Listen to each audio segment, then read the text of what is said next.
We're still out here. She's in her car. We've been out here for 10, 20 minutes. Most likely she's trying to get back up to search the car legally. We'll see what happens. I think they're coming now. Let me keep my shit right up here. Yeah, I mean, it doesn't matter. I mean, they can have backup for what? It's a traffic stop. We're turning a traffic stop into and this is the stuff I call out. I call out different type of racism. So we're gonna see what happens when a black man gets stopped with traffic. I'm not refusing anything. My hands is up. She probably looked at my record, so now they're walking towards me. We'll see how it goes. All right. And then step out for me. I'm gonna talk to you here. I'm not stepping out. I don't agree to no consent to step out. Why did you open the door? Okay, I don't need your consent. But why'd you open the door? Did I commit a crime? Because I'm asking you to step out Can of you the get your vehicle. supervisor, your badge number, please? Okay, step out of the vehicle. You got your badge number. 4833. Why? I don't have a warrant. It doesn't matter. I don't have a warrant. Why am I? You see, this is what happens when you're black. From a speed traffic, look, you go from a speed stop, and next thing you know, they're trying to pull you over. Look at this. Step out of the vehicle. This will hold that. Yep. This is what happens when black. When they try to, for a simple look, I didn't do nothing. There's no crime.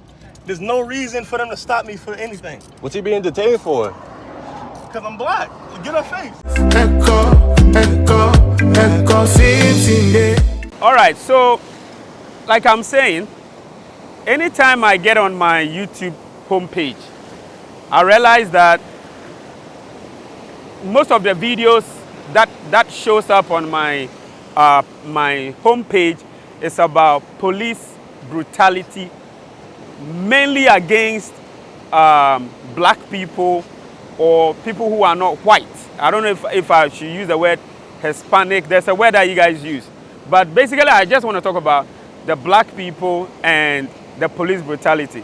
I've never wanted to discuss this because I've never been there before. I don't know how it feels to go through all these things that I watch on YouTube. But there has always been that question where I ask myself, if I was living in the USA and I have to go to work or go to a friend's party or go to the grocery store, and then I get there, let's take the grocery store. I get there and then the police comes and then says, hey, you've been profiled for this or that. Like, I'm just missing a heartbeat. Like, I want to have this conversation, but I don't know how to start it. How are you guys? How are you mothers? How are you uncles? How are you brothers and sisters going through this kind of like events? I don't know. I don't know why I want to talk about it today, because it's been something that, like I said, anytime I get on my YouTube, it shows up. Yesterday I was watching some other ones, and then this guy was just, what do you call it? He was just jogging, moving around. I think every morning sometimes you guys want to jog and everything. And then he was jogging and the police just appeared from nowhere and said, somebody called us that you are moving around this side and you don't have to be here. I'm like, and then the next thing was, can we see your ID? And I'm like, what kind of world is this? So you are jogging, and then someone calls the police and says, I've seen a black person jogging. And then they also come and say, can I see your ID?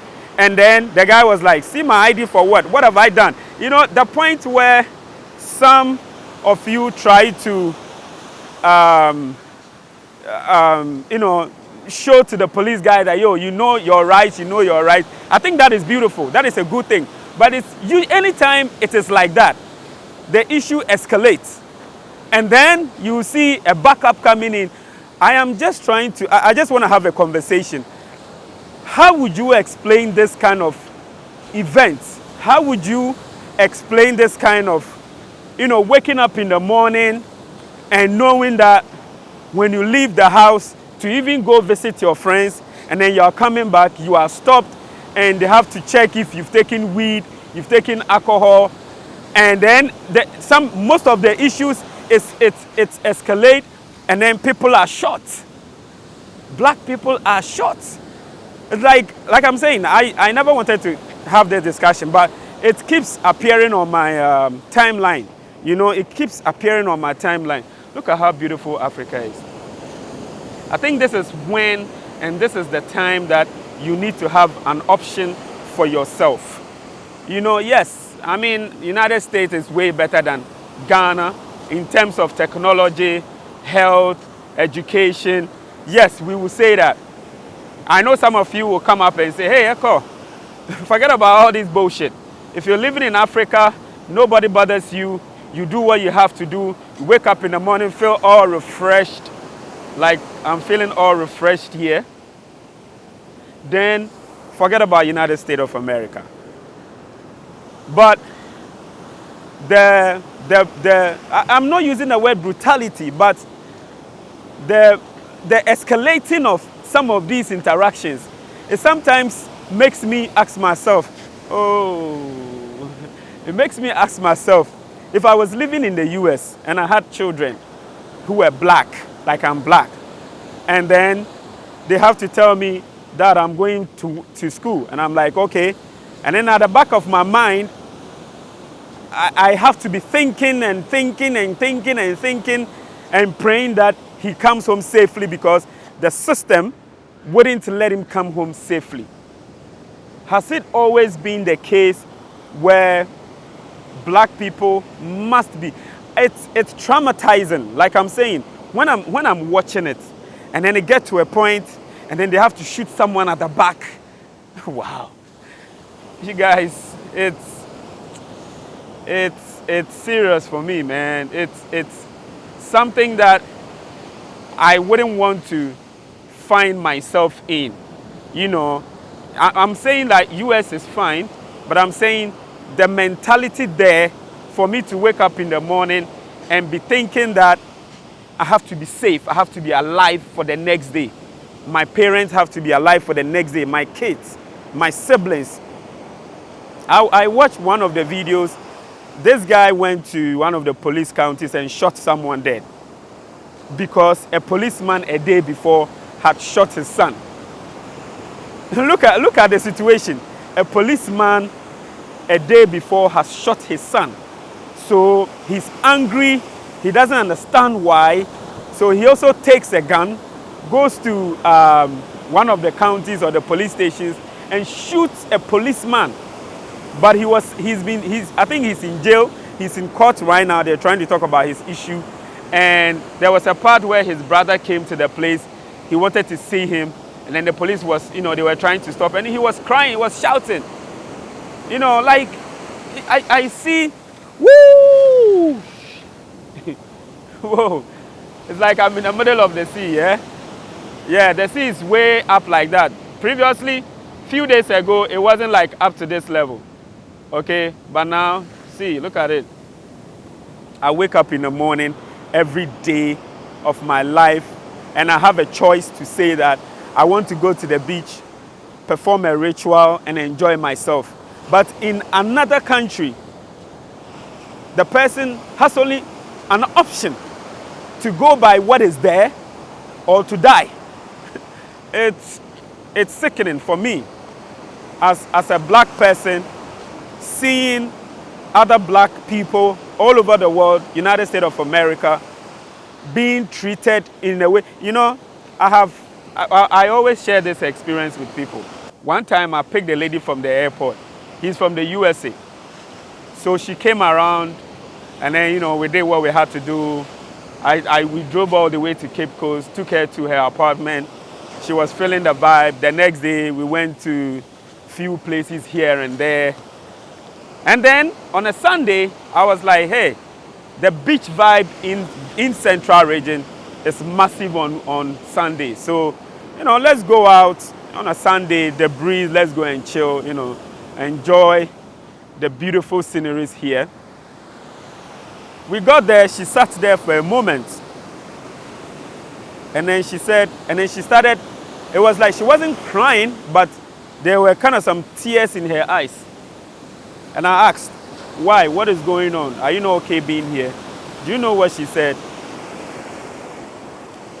She said, Ekow, this is the first time ever in my life I have seen a lot of black people Plenty black people. Everybody is black, and there is no fight, and there is no gun, and there's no police looking around. This is the very first time, and that was very emotional to her. To be at a place where she felt so comfortable of herself, so accepted of herself, being at where she is. So if this is what most of us are not experiencing, and then we are living out there, yes, it is sweet.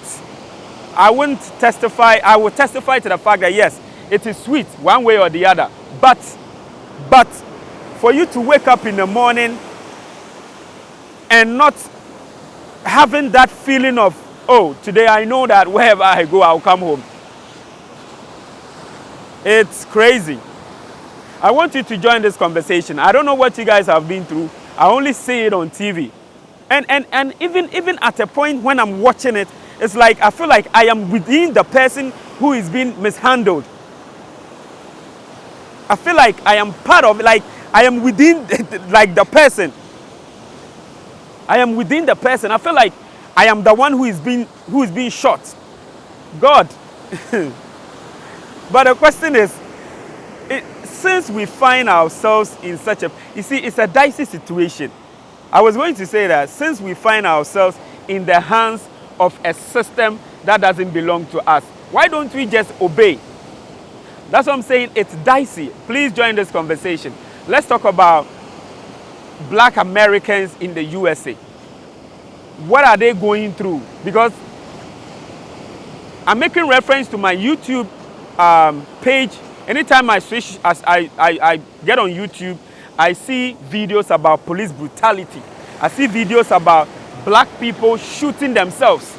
Black people, like, this is my area, this is your area, you are in my area, why are you in my area? Then then they shoot you. It's like,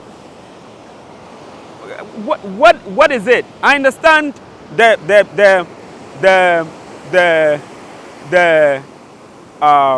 hardship. I wouldn't say the hardship, the reject you've been through from 400 years and everything, but it's always killing me to see such videos, and I don't know how to even take it up, because maybe the more I watch, the more YouTube thinks that I like it, so they keep showing it to me. Can we have an alternative to where we are in life? Are we stuck? Can we do something about it? I know most of us, we don't have the money. Yes, we do not have the money to even get a plane and come to Africa, where you belong. But can we try and have an alternative to what is happening in life now?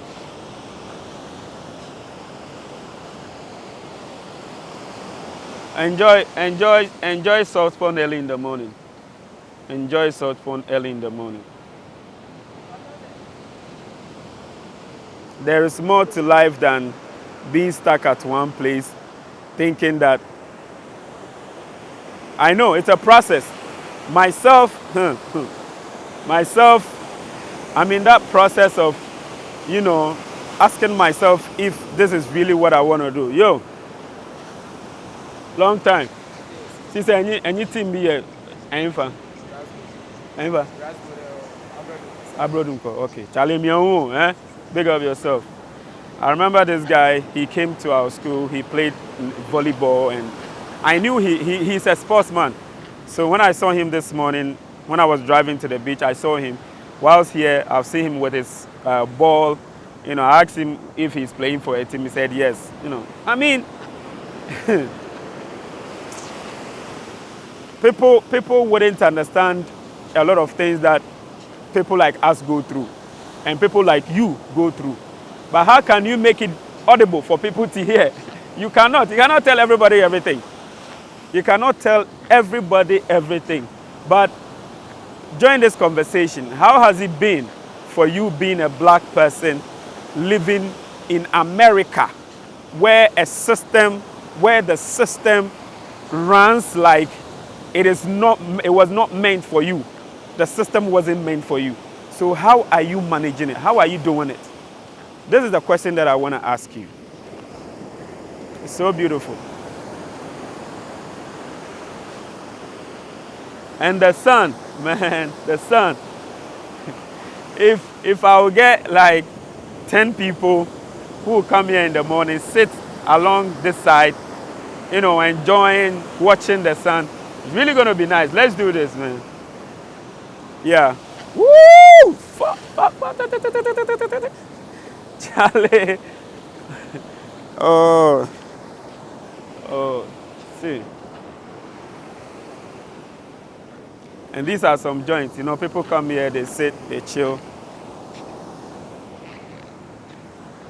And our brothers are also pulling their nets. See. The brothers, they are pulling their nets. So beautiful here. Today is Friday. Before I get to work, needed to come here and talk to you guys about